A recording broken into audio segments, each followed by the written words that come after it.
And we are live. Welcome. It is good to be back on the air again for the Blue Eyed Devil podcast, streaming on Spotify, Amazon, Google Podcasts, and 403LC. I've been doing this for a couple years now. I think I've interviewed almost a dozen guests, and I don't know if I've been as excited as I am for our guest today. I am humbled to welcome my friend, former member of provincial parliament. I can say that because I actually lived in her constituency at one point, the 25th Premier of Ontario. Welcome, Kathleen Wynne. Thank you, David. It's a pleasure to be here. It is so lovely nice to see you. It's so nice to have you here. And we've known each other for quite a number of years, and with me wearing different hats. Indeed. And you've got a lot more hair now than you used to have. You know, that is true, isn't it? So do I. Yes, I lived in your constituency for part of my 20s and early 30s. I remember voting in an election where I brought my baby boy with me and cast a ballot that actually had your name on it, which is different than most Ontarians. Yeah. But I also knew you when I was a priest, and I had the great privilege and pleasure of caring for and visiting your mother-in-law before she died. You did. You were very kind to her, and the family was always impressed with your compassion. And I really felt that you served the family so well, and that you were. I'm going to use the word authentic, that you were authentic in that role. And I know we go through changes in our lives, but you always impressed me as someone who was trying so hard to get it right and to connect with people in the best way possible. So I was thrilled then when I read your book and reconnected with you after you left that gig, and now you're in a whole new gig. But it's you are living in. You're living an examined life, and I think that is commendable. So my very good friend and mentor, Bill Cliff, likes to quote back to me. He's a Bishop of Ontario. He says, there's a thing about Giffen. The unexamined life is not a life worth living. Well, you're not going down that path. So well, and I have to say, I appreciate your. I'm humbled by what you had to say about my authenticity in ministry, and there's certainly what I learned in ministry and how I was formed, and the kinds of connections I made, and the value of brokenness, the value of meeting people where they are. Mm-hmm. The work I do now as a coach, as a podcaster, as a speaker, all of that comes out of those 10 years of experiences. It really does. And I think about your mother-in-law and some other people of her generation, getting to walk alongside people as they approach death, whether they are comfortable with that idea or not. Mm-hmm. You learn so much about humanity as a young man, and I couldn't be more grateful for people like her and what they taught me, frankly. Well, I mean, it must have been an amazing journey, and for somebody like you who was paying close attention, you were not going through the motions. No. I've been a member of. And I was not an Anglican. I'm not an Anglican. United Church. And my mother-in-law, that same mother-in-law you sat beside, I mean, she basically thought the United Church just made it up as it went along. She told me. I remember her telling me that. Wasn't a real church. Never mind. We had our differences. But, I've known lots of ministers and priests in the Anglican Church because Jane, my partner, grew up as an Anglican. And like in any profession, there are people who do it with all their heart, and there are people who go through the motions and are doing it on a different level. And so for you, as I watched you, how you were trying to get underneath the ritual and trying to figure out how people worked. And so it doesn't surprise me that the work you're doing now was informed by that. Yeah. People ask me now sometimes, are you still a priest? And there's that theological answer that I want to come to, which is, once that happens, it's always there, right? Mm-hmm. It's like you don't get baptism undone either. You know what I mean? Yeah. It kind of just is what it is. Do I function in that role today? Probably not. There are so many opportunities, though, that I have to extend priestly ministry, though, where I get down in the hole with people, or in the trench, or I do my work in my own business, which I described around coaching and speaking that. But I also spent some time working in rapid access addiction medicine with CMHA Peel, and then with the Toronto Community Crisis Service. And I actually do some work as a case manager for folks now who are kind of on the verge of homelessness and struggling with mental health and addiction issues. So I get to have my hand in lots of different places. And I actually think, if I'm really honest, I might be more of a priest now than I used to be. Well, I mean, there's a long conversation to be had about organized religion. Yeah, there is. I really and do. Yeah. Whatever sect or faith or I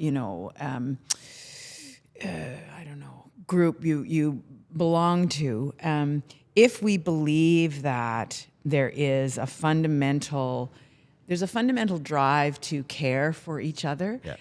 I'm not sure it always happens inside the four walls of a church or Fair. a synagogue Fair. or a mosque, Fair. And so I think it's perfectly legitimate for us to look for that kind of caring in all sorts of places. And the brokenness often doesn't step over the threshold of those buildings, and that's a huge problem. I mean, coming from a Christian background, so I have marveled sometimes at the degree to which people in churches, the things that they do seem to bear no resemblance to what Jesus would have been interested in, So I do know. Yeah, Yes. very much so. It's Holy Week this week. We're heading to Easter on Sunday. There was a time in my life where Holy Week would have meant me leading 18 to 21 services during a week. And my entire focus was what was affectionately called as liturgy, was, building worship for people to come in those four walls, have an experience, and then go out. And it's not that that was a waste of time. I was formed and learned and served in lots of great ways like that.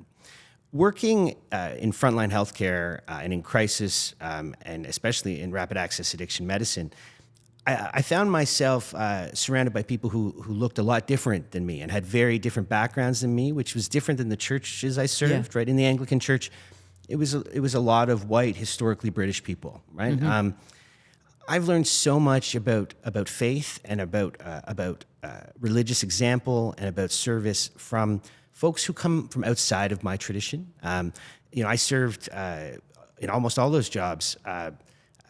Served underneath hijab-wearing women who 5 times a day will separate themselves from the group to face east and realign themselves with God.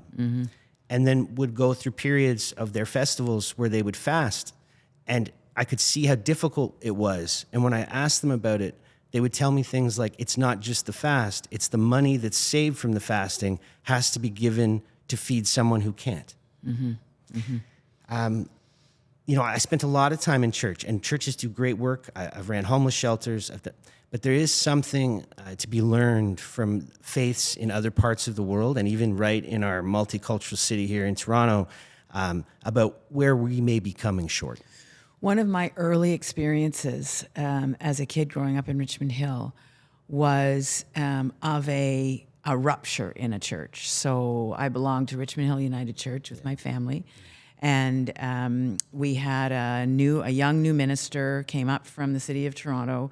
Harry Mackay was his name, and he was in his 20s, and he was, by Richmond Hill standards in 1960 or 65, radical. Sure. He didn't want to wear robes, and he walked down into the congregation, and he started a youth group.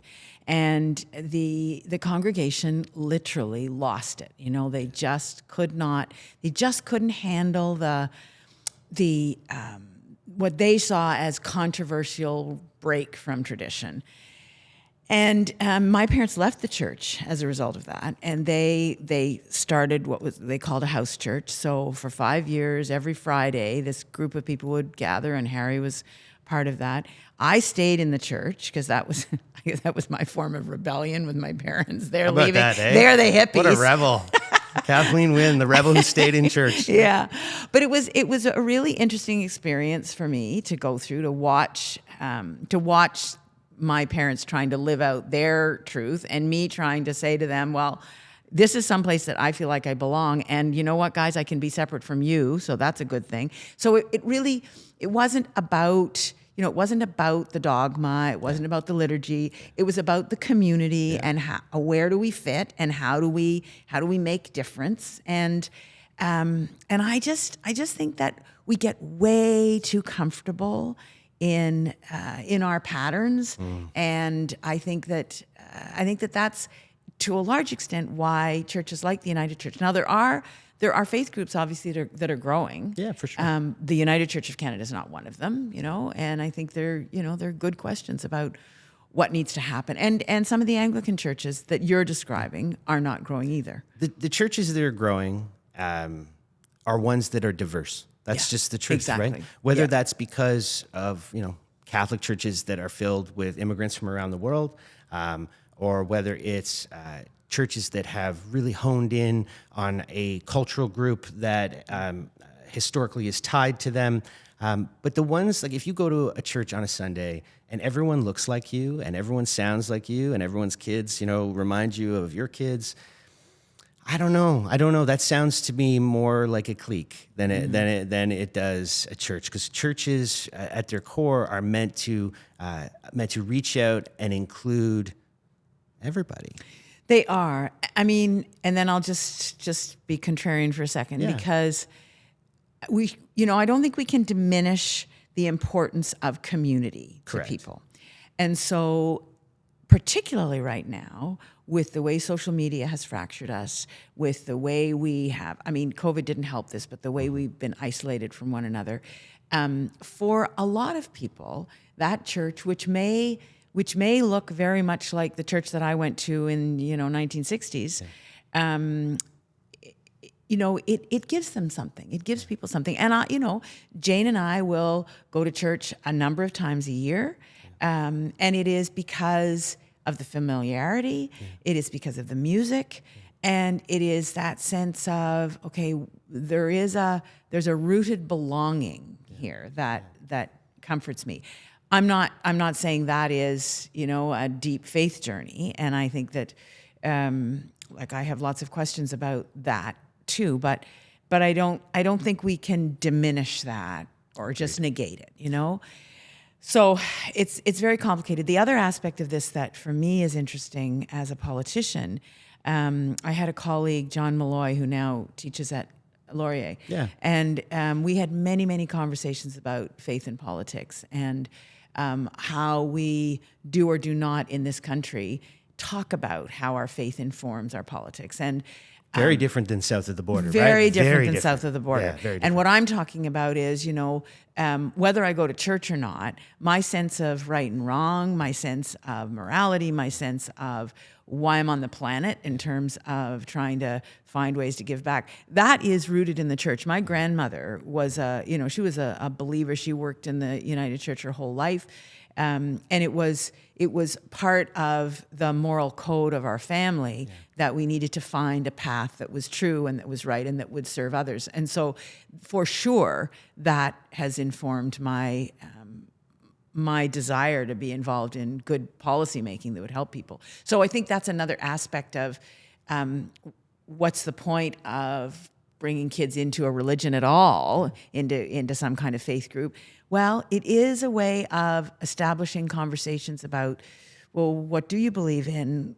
How are you going to live your life? What's your life going to mean or look like? And for me, that's informed how I did politics. I hear that tie between the religion and politics piece, and you're right that it is very different in Canada, and you can be informed by it, but can you speak loudly about it and still maintain a platform? And it's difficult, right? Like, it's difficult to live in both those worlds, even if you're a religious leader, I found in my last couple of years of ordained ministry that because of the way I had been formed, because of what I believed, because of concepts like grace and mercy that I talked about in my book, when you get what you don't deserve, and when you do Deserve what you yeah, don't get. yeah, something like that. But when you function in these ways that say that everyone's welcome at the table, even the ones you don't like, even the ones who've done you wrong, even the ones who everyone says should be shackled on the outside of town, right? And I started to take, I would say, political positions at times. There were very significant events in Toronto, like the Toronto van attack, right?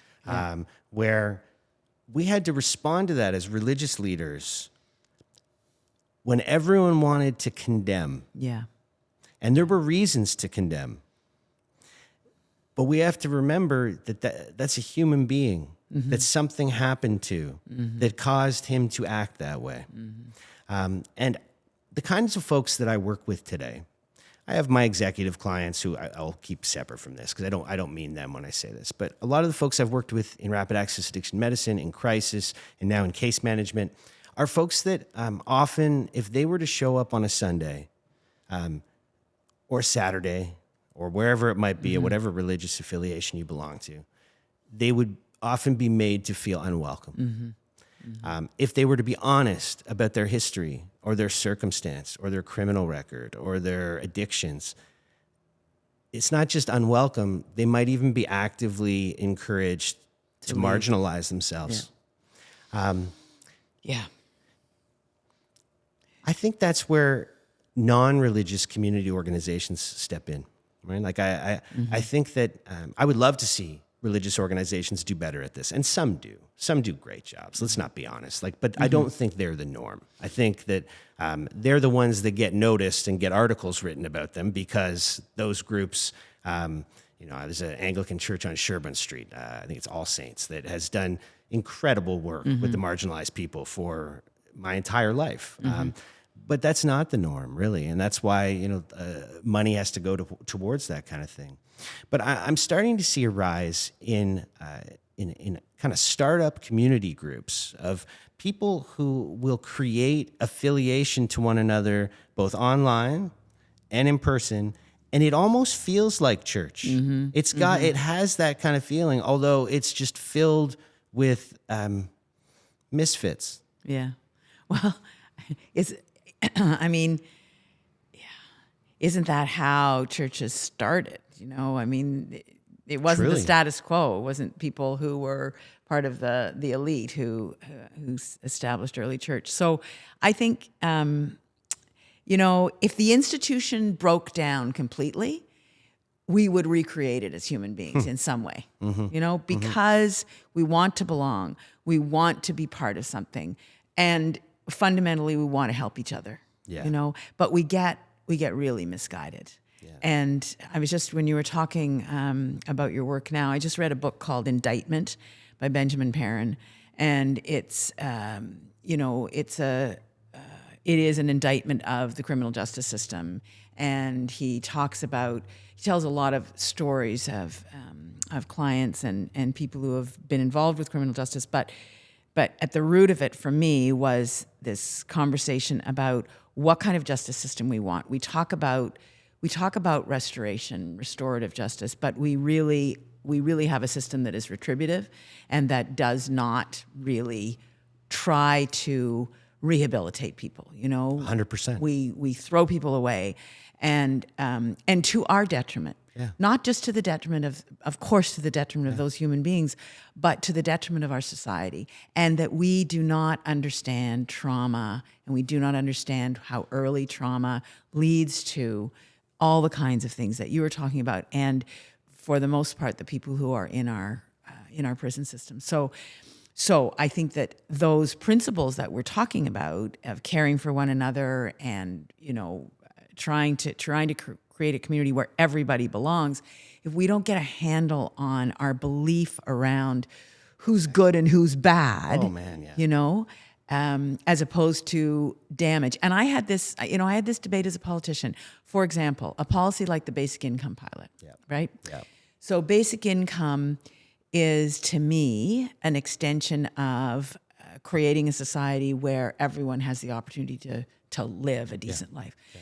And the reason we did a pilot was that our social assistance program really does not do that, and I wanted to try something different. But one of the really big hurdles on basic income is this narrative around, well, why would we give people money for doing nothing, as opposed to if someone's working a job and they can't put food on the table, or if they are not able to work in the system that we've set up that has such rigid parameters around what you have to wear, how many hours you're at work, all those things that for some people are just impossible. Mm-hmm.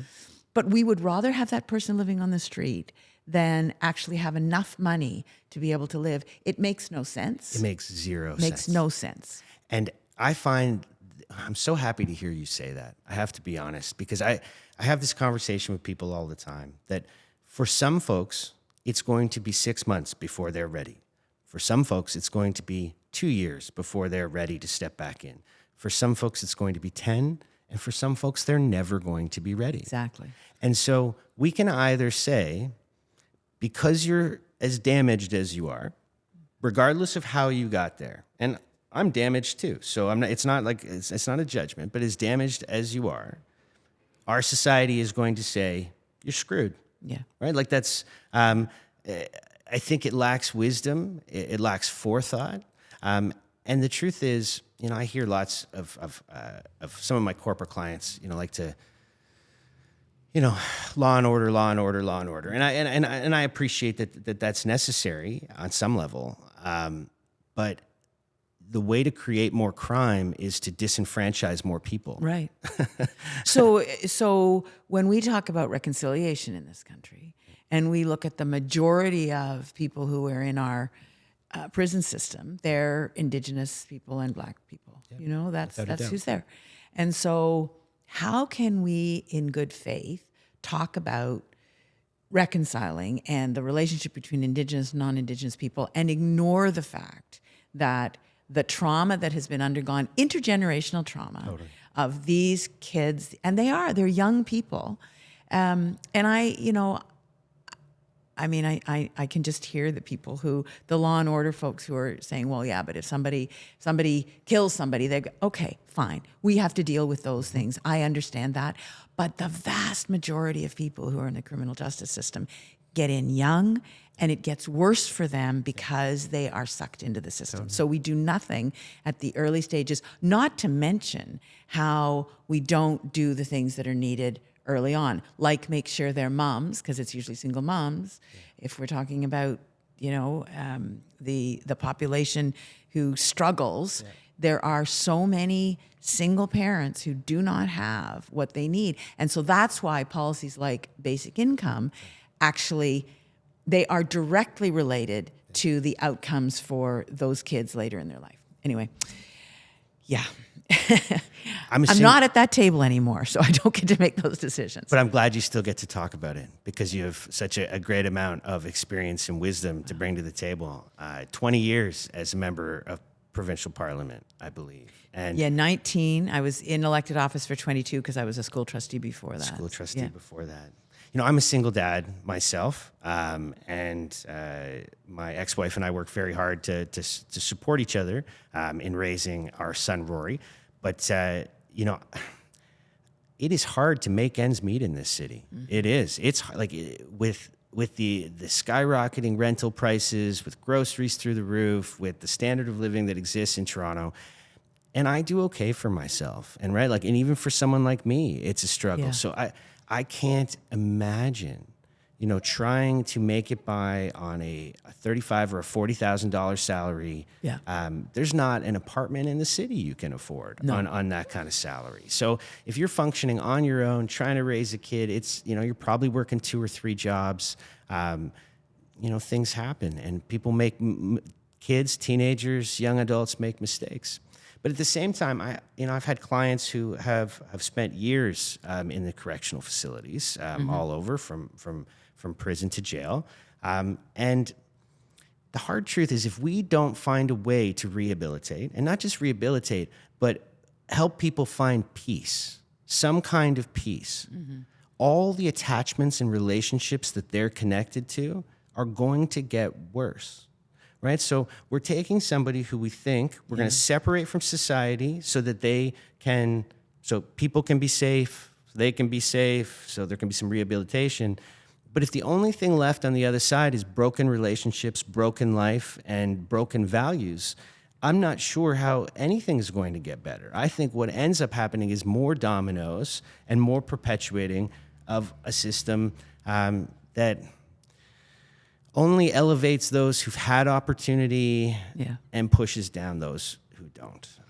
It just increases that gap. It does. And that, that may feel good to people who want to see people punished, but it doesn't serve them in the long run. It's like when I would knock on doors, and I've knocked on thousands of doors, but I would, every now and then I'd knock on a door and someone would say, someone who's older would be talking about taxes, and they'd be talking about the education system. And why should they pay taxes into an education system when they didn't have kids, they never had kids, and they didn't have anything to do with the education system? What did it have to do with them? And it would always take me aback because, and I would say to them, I don't think you want to live in a society that doesn't have a good publicly funded education system. I don't think you want to live in a neighborhood that doesn't have a good school, because you want those kids to have opportunity because that's going to serve you, But we get very focused on our own needs. And I think it's hard sometimes for people to think about that interconnectedness, which actually takes us back to the organized religion, because one of the things that I really do value about organized religion is that it brings generations together, so that older people, younger people, there aren't that many places right now where in our society where people of different ages hang out together, Right. But in places of worship, that often does happen. And so that in itself is a good thing. And I think that's what I was trying to get to around the diversity of groups and communities we belong to. Because if you don't know anyone who's ever committed a crime, or if you don't know anyone who has a family member who's ever been addicted to a substance, or you don't know a gay person, or you don't know a lesbian, why would you care? Yeah. Exactly. Do you know what I mean? And I think that exposure to people of all walks of life builds empathy, right? Because if empathy is really feeling and seeing and hearing other people's feelings and having them resonate with you, that's only going to happen with experience. It's only going to happen by spending that kind of time. And I think that I look at my son, and when he goes to church with his mom at one place, he goes with me to another place.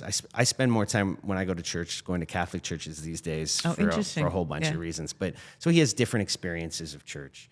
And one of his comments, and this will be his review of wherever he was, he'd be like, "Well, that wasn't much like Jesus."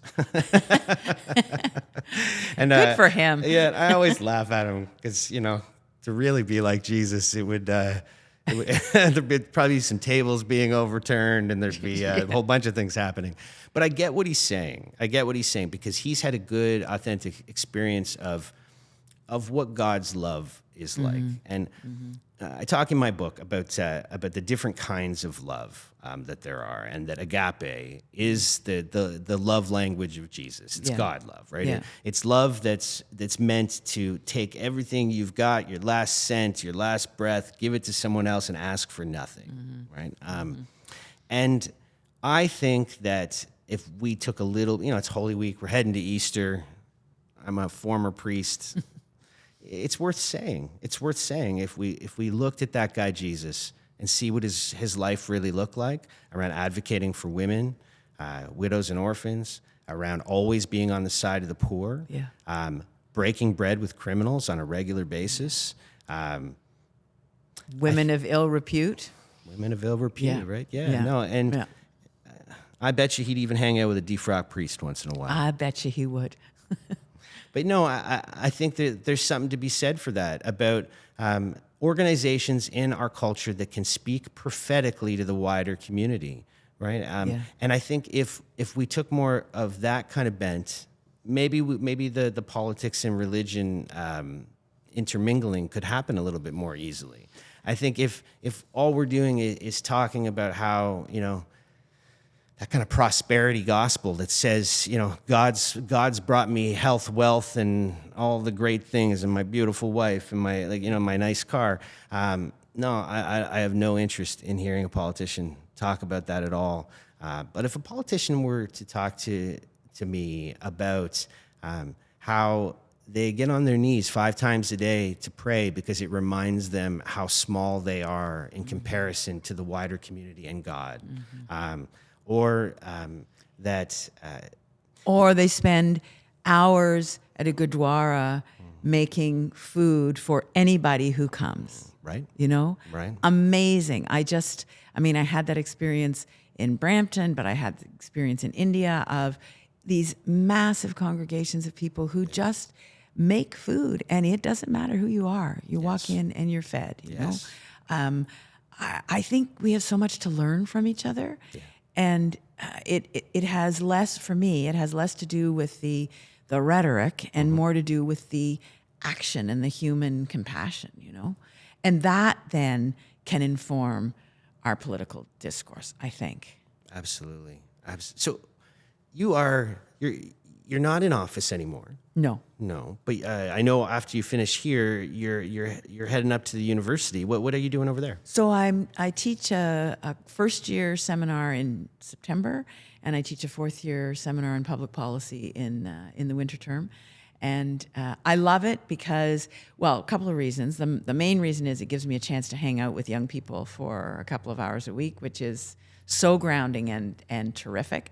And it also gives me an opportunity to talk about public policy and really Ontario for the last 25 years, which is the public policy window that I was active in, and sort of pull back the curtain on how decisions were made and how I got involved, why I think it's worth it, because there's a lot of disillusionment about political activity right now, rightly so.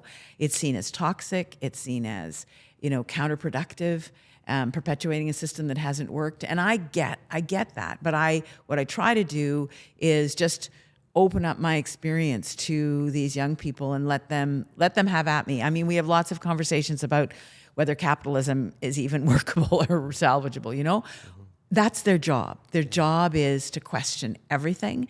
And so to have somebody who's actually been in the trenches and can say, well, okay, this is how I thought about increasing the minimum wage. This is why I did it when I did it.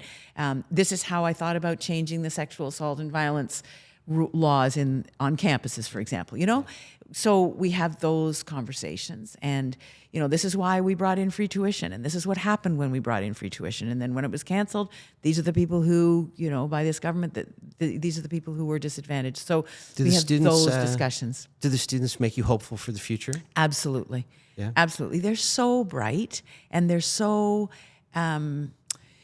enthusiastic about life, and that is really inspirational. I worry at how much pressure is on them.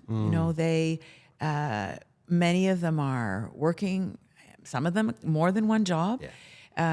It's very hard. Everybody works more than one job now. Yeah, it's very hard for them to focus on their, some of them to focus on their schoolwork. And even then, they're really anxious about the future. They don't know what's going to come. Many of them will just say, I'm never going to own a house. I'm never going to be able to live, and I try to kind of reposition that, you don't know. You just don't know what life is going to bring to you. And part of what's important about this conversation that we have in the class is you can have an impact on that, Yeah. If young people engage in the political process, it changes. Yeah. And they don't, and that's a bad thing. So So yes, I love the teaching, and then I'm asked to come and speak different places. I speak in high schools to grade 10 students. I speak to groups of people, particularly around International Women's Day. It's very busy because people want to know what it's like to be a woman in leadership and to take all the stuff that's thrown at you, Well, and this is what I was going to ask, and I'll ask it, but I'll do a little bit of qualifying as well. Whether you miss political life, miss sitting in Parliament, miss leading the party and leading the province, but it can't have been easy as the first of this, the first of that, right? Like, and as a woman in leadership, as an openly gay person, you have to have war wounds that most people can't even imagine. Yeah, it's interesting, David. People ask me that question a lot. What was it like to be the first woman premier? Well, and my answer is always, well, I've never been a man premier, so I don't know. I don't know. Was it harder? I mean, I don't mean to be glib about it, but I've never walked into a room and been the tallest person. I don't know what it's like to walk and feel safe in an underground parking lot, because that's my lived experience. So it was, once I got into that role, I realized then how important it was to people. So I would have parents and grandparents come up to me and say, it's so important that you're there. My son's gay and my daughter's lesbian. And I had a woman, a young athlete during the Pan Am Games, come up to me and say, I came out to my parents the day you were elected leader, because she felt that it was safe to tell her parents she was a lesbian because the premier was a lesbian, So it wasn't that I knew all of that before I got into the role, but once I was there, I realized that it was really important to people. And there's no doubt that there was, there was a difference. I knew there was a difference. I mean, I would sit around tables of men, and they would want to make eye contact with my chief of staff because he was a big burly guy. They couldn't believe I was the decision maker, So I knew that. But honestly, David, that had been my experience before I got into politics, Sure. Yeah. So you didn't start being a woman when you got into politics. Exactly. I mean, when I was first elected in 2003, we formed a women's caucus within our government. Dalton McGuinty was the premier, and it was a great caucus, but we formed a women's caucus, and because there was a women's caucus, we put poverty reduction on the agenda. We hadn't run on that. And so what I know is that having different voices at the table means you talk about different things, you make different decisions. And in our case, because I was a female premier and I had a deputy premier who was female, we invested in different things. We saw the world differently, Yeah. And that is why, to go to your point, that's why we need diversity at all of these tables. I agree. Because otherwise we do not make decisions that I think include as opposed to exclude. So I'll share one story and then I have a comment for you. When the weekend after you became the first female premier in Ontario's history, I was serving as a priest at the time. In 2013. Yeah. I was at a church, I think it was just outside of your constituency. And I had I don't know how to describe it other than the great pleasure and fortune of being a white, straight identifying man who connected really well with the LGBTQ community. And I was one of the first priests in my diocese to start doing same-sex weddings. And that first weekend after you became premier, I can't tell you the number of people who cried in my office. So happy. These young men and women who could not have imagined for most of their life, right? This idea that you could be the premier, it meant things to them that they couldn't even describe, and so it was just tears. It was beautiful. It was very emotional when I was that first year in 2013 when I went to the Pride celebrations. It was overwhelmingly emotional, and my partner Jane, she had struggled with coming out when she was a young person. I came out when I was 37, so I had a different experience of that. I'd lived with white heterosexual privilege for a long time. Yeah. But kids who didn't, it was, I felt that in the gay community right through my term. And I still feel it, it's still important because once something's been done, it can be done again. And that's without a doubt, right? And it was that era, we'll call it the Kathleen Wynne, Barack Obama era, where, things were, glass ceilings were being shattered in a whole bunch of ways. So I guess I didn't quite get the final answer. Do you miss it? Yes, I do miss it. That, people say you must be glad to be out of it. No, I'm not glad. I'm not glad to be watching what's happening in our political realm right now. And so I'm particularly not happy to be out of it because I think there's a lot of damage being done right now. If I look at the provincial level, if we look south of the border, we look at what's potentially going to happen south of the border, what potentially could happen here if we have a change of government and I will say, and I'll be partisan right now, if Pierre Poilievre becomes the prime minister, I'm very, very worried about the institutions that we have built over decades, that we believe in, that have served so many people so well, that they will be damaged. And I think that in the same way that Doug Ford campaigned on slogans about, the little guy, and Pierre Poilievre talks about, I don't know if he talks about real people, but people who seem to be left behind. I'm not saying there aren't people who've been left behind. There absolutely are.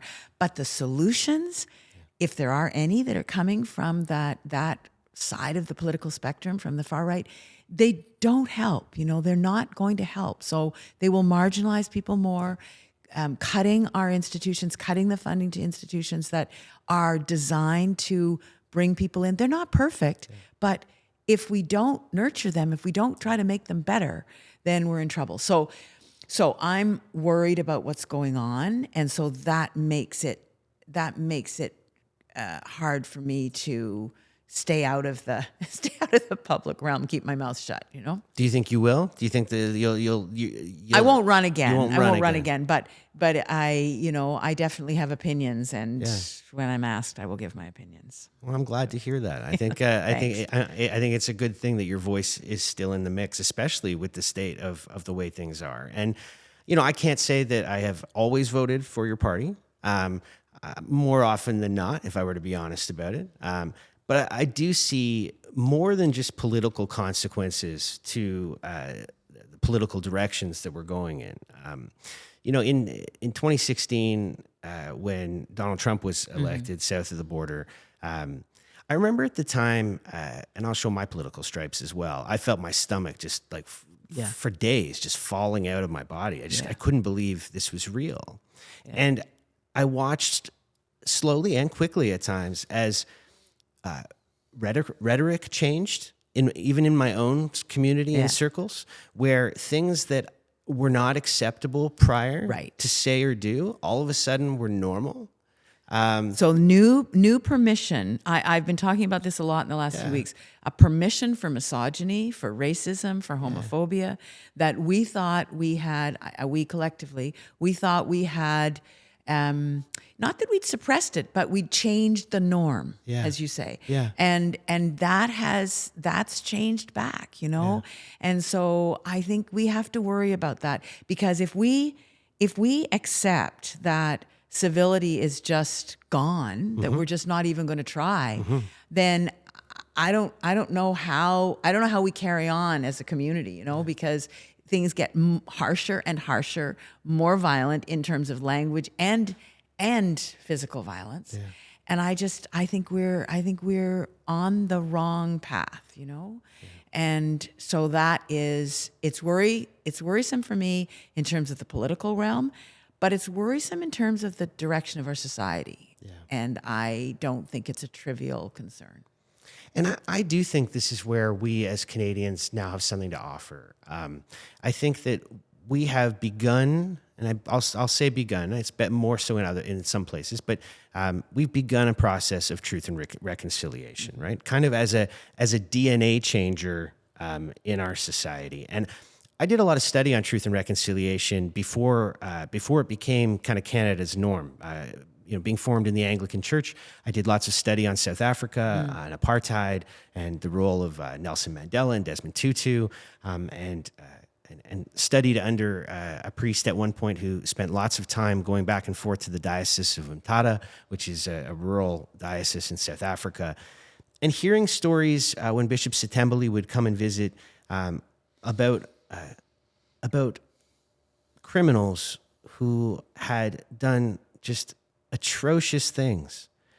But when they had to speak out loud in front of victims, what they'd done, they were changed. Right.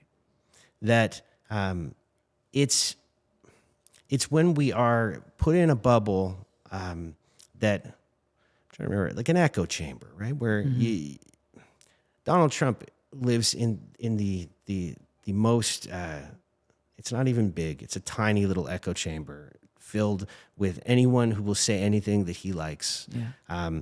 And so he can say atrocious things about anyone he wants, atrocious things about women, about minorities.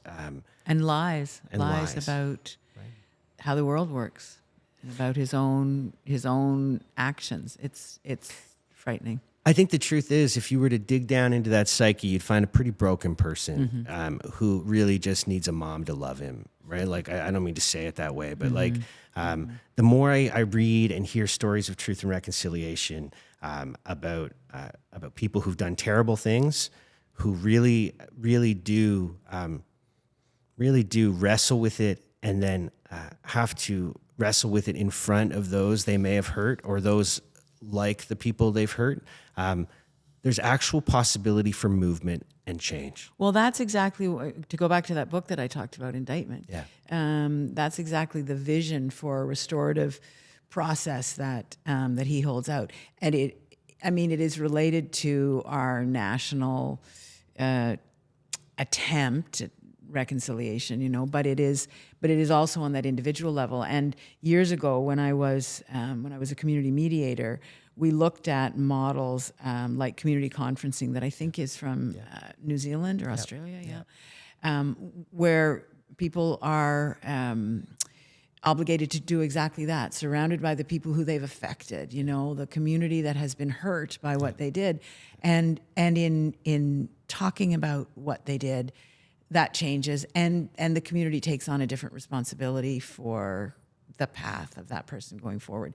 We don't do that well in our Western system in Canada, and I think we don't forgive well. We don't forgive. We don't. We much prefer to punish, isolate, cut off. Yeah. It's kind of the root of cancel culture as well, right? That we want to say, I don't want to see you anymore. Yeah. Then I don't actually have to forgive you. If I don't see you, I don't hear you. Yeah. You're just other. Yeah. And I actually think that could be the thing that really makes any attempt at truth and reconciliation fail. Because if, I said to a colleague recently, a former colleague, priest, I'm like, if you can't forgive the likes of me, how do you expect the indigenous community to forgive the likes of you, right? Like, we've all got to come to the table with what we've done wrong, and be able to look at each other, and instead of building walls, build bridges, right? Like, there's no other way to a community life than to put bridges up instead of walls. Right. And we have to be able to do that and carry on at the same time. It's not like everything stops. No. We have to find a way to, it's a process. Truth and reconciliation, whether we're talking about it in terms of individuals or whether we're talking about it in terms of a society, it is an ongoing process. It's not an event that happens and then it's done. Yeah. And so it's interesting. There's a big conversation now about land acknowledgements, and whether they should or we shouldn't do them. They're performative and all of that. And early on in my political career, I started doing land acknowledgements, particularly when I was Minister of Aboriginal Affairs, but then when I was Premier as well, and Minister of Education, because at that time, so this is starting as early as 2006, at that time, nobody was doing land acknowledgements very much. And I did them to make people uncomfortable, and and I did. I like that about you. Well, because it felt like, okay, this is something that is going to mean you're going to have to think about this. Anyway, and I get that now, everybody does them, and that's fine. But I think, our work's not done there, So yes, maybe land acknowledgements have become performative, but do we understand that the land that we're on was not land that was ours, And I'm talking from a settler perspective. So let's not just say, well, we've done that and now we can move on to the next thing.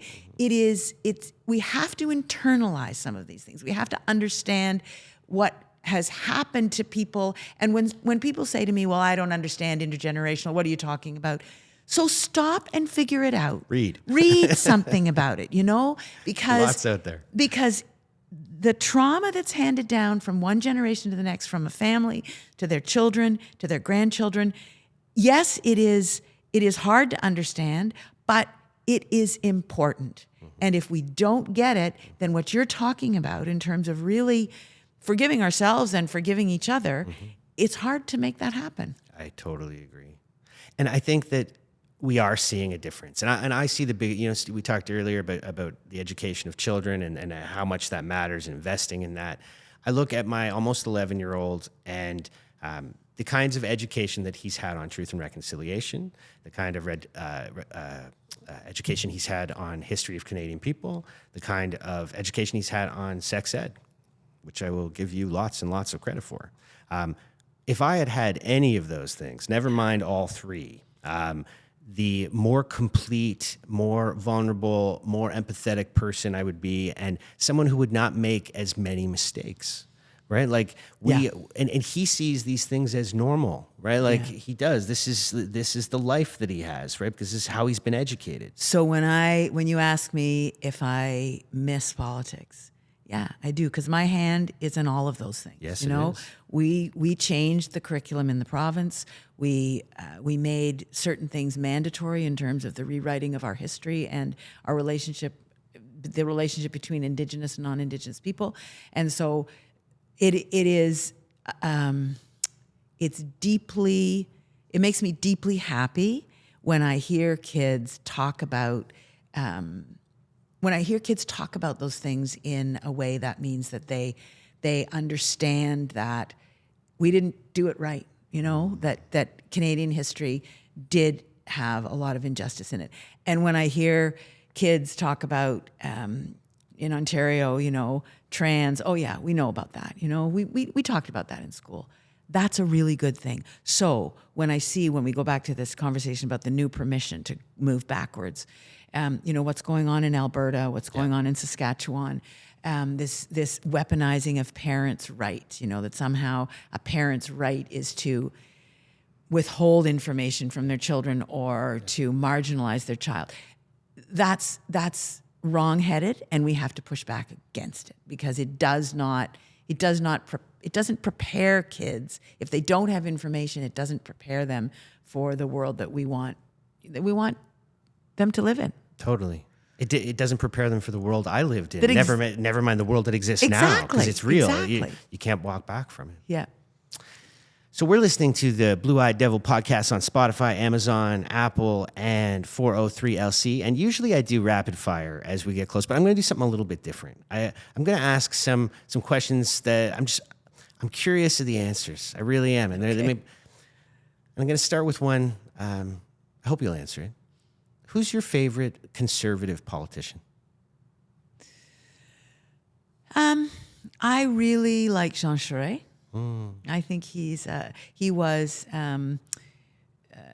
part of when I was in Dalton's cabinet. Charest was in Quebec, and it was a good relationship.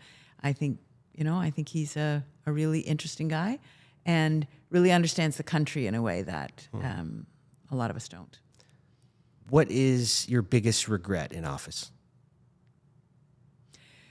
Oh, I have lots of political regrets. I wish we'd done a lot of things sooner. I wish I'd gotten the basic income in place sooner. I wish we'd. I wish we'd gotten it finished so we'd have the evidence. I mean, that's a big one for me. I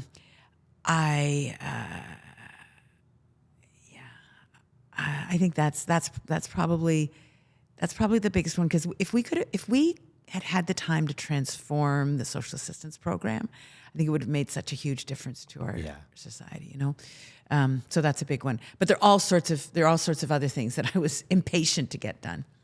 Who's your hero? My hero, you know, I really love looking back at people like Agnes MacPhail, Nellie McClung, who were feisty, strong women. And I would often look at their language and laugh and just take heart from them pushing back against the nonsense of sexism 150 years ago. So they gave me strength.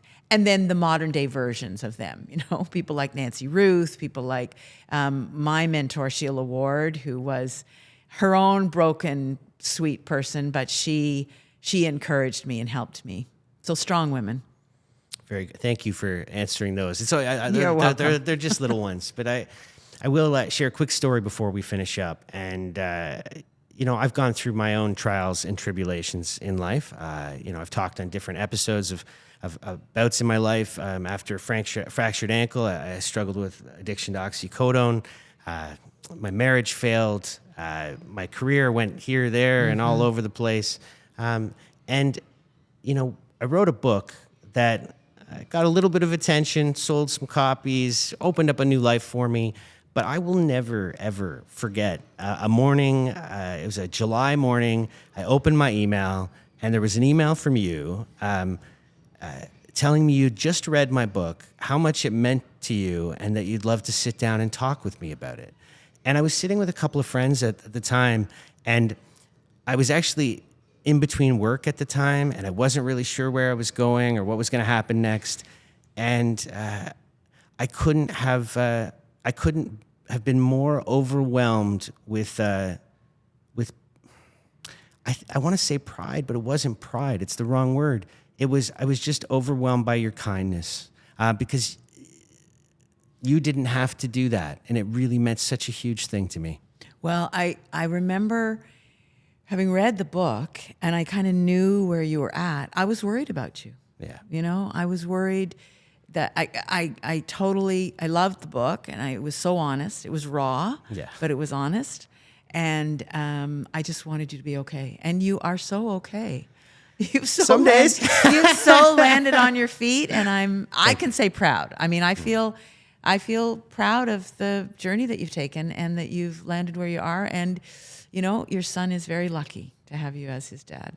I don't know his mom, but I'm sure he's lucky to have both of you. He is. Yeah. And I think I will probably wrap us up there, because I don't know if I can keep moving after feeling emotional like that. But thank you. And Kathleen, this has been such a pleasure to sit down with you. It's been great fun. Thank you. And I know there are lots of people looking forward to hearing what you have to say. And we'll launch it before Easter Sunday this week.